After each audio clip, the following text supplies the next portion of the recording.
अगर आप पीएफ के मेंबर हैं तो नॉमिनेशन भरना ज़रूरी हो गया है। अगर नॉमिनेशन नहीं भरेंगे तो आप अपना पीएफ नहीं निकाल पाएंगे। आज इस अपडेट का दूसरा दिन है।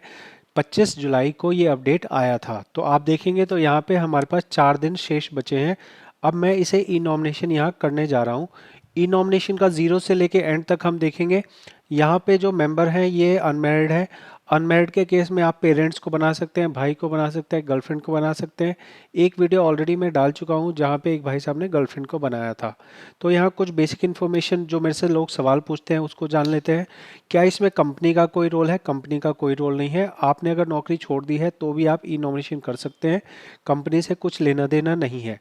क्या आपके जो मान लो आप वाइफ का आधार कार्ड एंटर करना चाहते हो, क्या वाइफ के आधार कार्ड में आपका नाम होना ज़रूरी है? बिल्कुल भी नहीं ज़रूरी है। वाइफ का जो नाम है, वाइफ का जो डेट ऑफ बर्थ है और जेंडर, ये 3 चीज़ें आप सही डालिए, फ़ोटो सही डालिए और इस तरह से आप नॉमिनेशन कर सकते हैं। इस केस में हमारे पास ये मेंबर जो है अनमैरिड है। कैसे ये सारा काम करना है आप इस वीडियो में देखेंगे। मैं पीएफ कंसल्टेंट हूँ जो ये काम कर रहा हूँ। इन्होंने फ़ीस पे करी है तब मैं इनका काम कर रहा हूँ। आप इसे देख के खुद से काम कर सकते हैं और अगर आपको ना आता हो आप मुझसे एक फ़ीस पे करके काम करवा सकते हैं। ज़्यादा फीस नहीं है, जो मैं कंसल्ट करने के लिए लेता हूँ उतनी ही फीस में मैं नॉमिनेशन करके आपको दे दूंगा। ई नॉमिनेशन पे हमने टच करा। अगर मेरी फ़ोटो लगी होगी तो मुझे ये एरर नहीं आएगा। यहाँ दिख रहा है कि मेरी फ़ोटो नहीं लगी है। तो मैं सबसे पहले व्यू में जाऊँगा, प्रोफाइल पे जाऊँगा। मुझे यहाँ पे क्या क्या अपडेट करना है? मुझे यहाँ फ़ोटो अपडेट करना है और मुझे अपना एड्रेस अपडेट करना है। ये भाई साहब ने एड्रेस अपडेट किया हुआ है तो मुझे बस फ़ोटो अपडेट करना है। फ़ोटो के लिए मैंने चूज़ फ़ोटो पे गया, चूज़ फाइल करा मैंने फ़ोटो देख लिया। अब यहाँ कह रहा है कि इस फाइल का साइज़ बड़ा है। तो फाइल का साइज़ बड़ा होने की समस्या और लोगों को भी आ सकती है। तो आप क्या करेंगे, अगर फ़ोन में है तो आप अपने पास देखिए कि किस तरह से आप इसका साइज़ कम कर सकते हैं। मेरे पास यहाँ कंप्यूटर में मैं इस तरह से स्लाइड करता हूँ तो मेरे पास ये कम हो जाता है साइज़। तो इस तरीके से मैं अपने यहाँ पे अपना ये जो साइज़ है इसको कम कर रहा हूँ। हम यहाँ पे परसेंटेज का भी यूज़ कर सकते हैं। परसेंटेज में मैं इसको कम लाने की कोशिश कर रहा हूँ लेकिन फिर भी ये बन नहीं पा रहा है। ठीक है, तो हम यहाँ पे फ़ोटो में आपको बहुत लोगों को दिक्कत आ रही है। तो आप देखिए कि ऐसा नहीं कि अकेले आपको दिक्कत आ रही है, मुझे भी यहाँ पे दिक्कत आ सकती है। बोला गया है फ़ोटो आपको 100 KB से कम ही रखना है। अब भाई सिस्टम ऐसा ही है पीएफ का। जब मान लो वहाँ पे कम का ही बोल रहा है तो हमें कम में ही लगाना पड़ेगा। तो यहाँ पे ये वाला पार्ट आप अपने पास से कीजिए, अपने पास से इस पार्ट को आप स्किप कर सकते हैं। फ़िलहाल यहाँ पे हमने इसका भाई का जो है सेव कर लिया है। ये हमने सेव कर लिया। अब जो मदर है उनका भी फ़ोटो देख लेता हूँ। उसमें भी साइज़, हाँ उनका साइज़ जो है 100 KB से कम है। तो हम यहाँ पे हमें फ़ोटो का साइज़ हमने देख लिया। अब फटाफट से काम करते हैं। हमने फ़ोटो को यहाँ पे सिलेक्ट किया, उसके बाद जितना फेस का हिस्सा है उतना हम यहाँ दिखने देंगे और हम यहाँ पे रिव्यू कर लेते हैं, अपलोड कर लेते हैं। अपलोड करने के बाद हमारा फ़ोटो अपडेट हो गया। अब मैं ई नॉमिनेशन कर सकता हूँ। इसके लिए हमें मैनेज में जाना है, ई नॉमिनेशन पे जाना है। ई नॉमिनेशन पे आके देखिए, ध्यान से मेरी बात समझिए कि आपको यहाँ पे प्रोसीड पे टच करना है। प्रोसीड करते ही आपके पास ऑप्शन आएगा कि आपकी फैमिली है या नहीं है। फैमिली जो होती है ना, वो वाइफ जो है, वाइफ को मुख्य तौर पे फैमिली बोला जाता है पीएफ के अंदर। अगर आप अनमैरिड हैं तो आपका अभी जो है एक तरह की फैमिली, जो आपके जो वाइफ बच्चे हैं वो नहीं है। लेकिन अगर आप पेरेंट्स को दिखाना चाहें तो आप यस करेंगे तो आपको पेरेंट्स वाला भी आ जाएगा ऑप्शन। अगर आप भाई बहन को बनाना चाहते हैं तो रिलेशन में भाई बहन नहीं आता है। ठीक है, तो आपको अगर भाई बहन को बनाना है तो आपको नो करना होगा और नो करके आपको रिलेशन में भाई या बहन या गर्लफ्रेंड या पड़ोसी किसी को भी आप नॉमिनी बना सकते हैं। लेकिन ये कंडीशन तभी है किसी को भी बनाने की जब आप मैरिड ना हो। अगर आप मैरिड हो तो वाइफ को ही बनाना कंपलसरी है पीएफ के रिकॉर्ड के हिसाब से। तो अब हमें यहाँ पे किसका आधार कार्ड डालना है? जिनको हमें नॉमिनी बनाना है हमें उनका आधार कार्ड डालना है। तो इन्होंने अपने माता जी का आधार कार्ड हमें भेज दिया है। हम यहाँ पे आधार कार्ड एंटर करते हैं। ध्यान रखिए कि आपके जो आधार कार्ड का डिटेल है सेम वैसे का वैसा ही आपको भरना है। अगर आप कोई भी चीज़ अलग भरेंगे तो आपका यहाँ पे काम नहीं होगा, आपको एरर दिखा देगा। बहुत सारे लोग और भी तरह की गलतियाँ करते हैं कि भाई हम जो है अगर हमने एक बार बना दिया तो क्या ये परमानेंट हो जाएगा? नहीं, आप चाहें तो इसे किसी भी टाइम पे बदल सकते हैं। हमने यहाँ डिपेंडेंट मदर रखा, हमने एड्रेस में सेम एज मेंबर लिख दिया। बहुत सारे लोगों को एड्रेस डालने में दिक्कत आ रही है, तो पहले आप क्या करेंगे, पिन कोड डालेंगे। पिन कोड डालने के बाद बाकी जो चीज़ें आ रही है वो आप भर सकते हैं। हम यहाँ पे फ़ोटो सेलेक्ट करेंगे, मदर की हमने फ़ोटो यहाँ पे सिलेक्ट कर ली। उसके बाद यहाँ पे हम इसे बड़ा कर सकते हैं, ठीक है, ये हमने बड़ा कर दिया। उसके बाद प्रीव्यू कर लिया, अपलोड कर दिया, ओके कर दिया।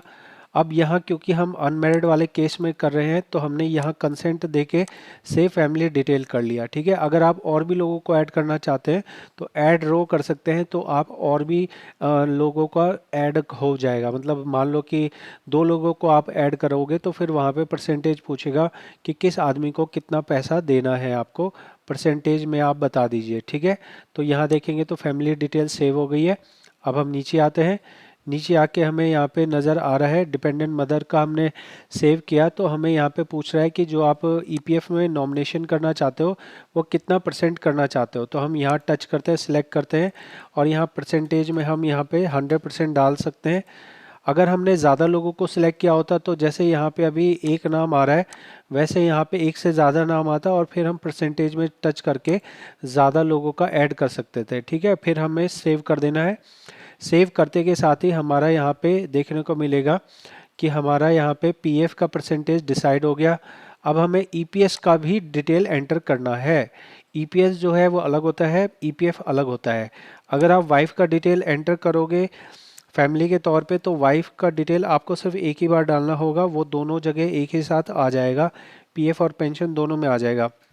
लेकिन अगर आपने वाइफ के अलावा किसी भी और व्यक्ति को एंटर किया तो फिर वहाँ पे आपको अलग से पूछेगा कि आप वाइफ का डिटेल अलग से डालिए, जो है पीएफ का डिटेल अलग से डालिए और ईपीएस का डिटेल अलग से डालिए। तो हमें वापस से यहाँ पे वही सिलेक्ट करना पड़ रहा है कि हमारा क्या रिलेशन है। उसके बाद एड्रेस की बात आ रही है, तो एड्रेस हमें जो है यहाँ ऑटोमेटिक नहीं आ रहा है।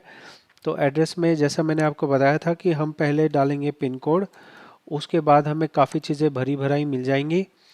हम यहाँ पे पहले पिन कोड डालते हैं, हमें सारी इन्फॉर्मेशन उसका क्या डिस्ट्रिक्ट है ये सब हमें ऑलरेडी भरा हुआ मिल जाएगा। उसके बाद हमें भरना है। तो अभी फ़िलहाल मैं क्योंकि यहाँ पे मुझे ज़्यादा इसमें एड्रेस में कोई ज़्यादा कॉम्प्लेक्सिटी नहीं लग रही है, इसलिए मैंने बस सैंपल के लिए कुछ भी भर दिया है। अब मेरे को वापस से फ़ोटो लगानी है।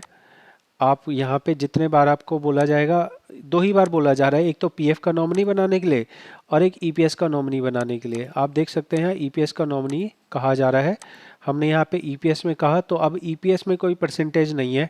ईपीएस में आपने जो एक आदमी को बनाया वो आदमी का आ गया, ठीक है। अब देख लीजिए यहाँ हमने पीएफ का नॉमिनी बनाया, पेंशन का नॉमिनी बनाया, अब हमें ई साइन करना है।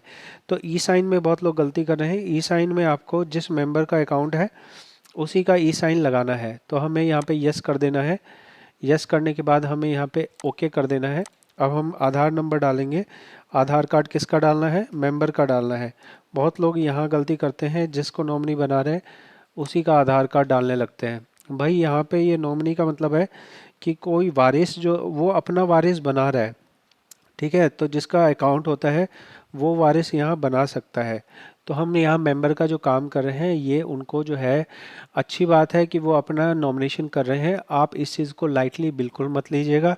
नॉमिनी करना एक बहुत ही ज़रूरी काम है, क्योंकि किसी भी व्यक्ति का अब मान लो कभी भी कोई दुर्घटना हो, कोई व्यक्ति एक्सपायर हो जाए तो पीएफ के अंदर में ऐसे 54,000 करोड़ रुपए ऐसे ही पड़े हुए हैं जो कोई लेने नहीं आ रहा।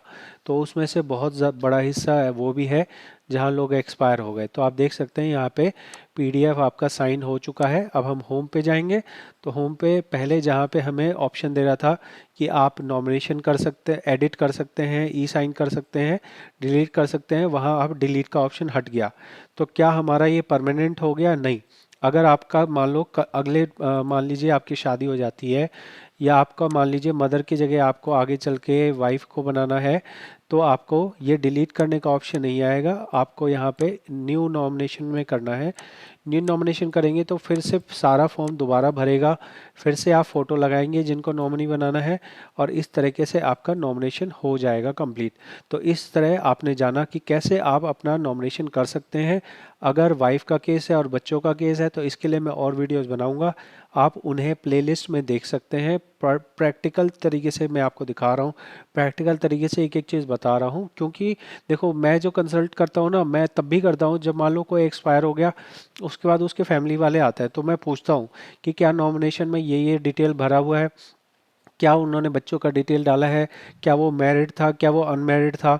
तो सारे फैक्टर्स को समझ के ही मैं आपको वीडियो बना के देता हूँ, इसलिए ये मोस्ट प्रैक्टिकल वीडियो आपको देखने को मिलेगी पूरे इंटरनेट पे। बहुत बहुत धन्यवाद।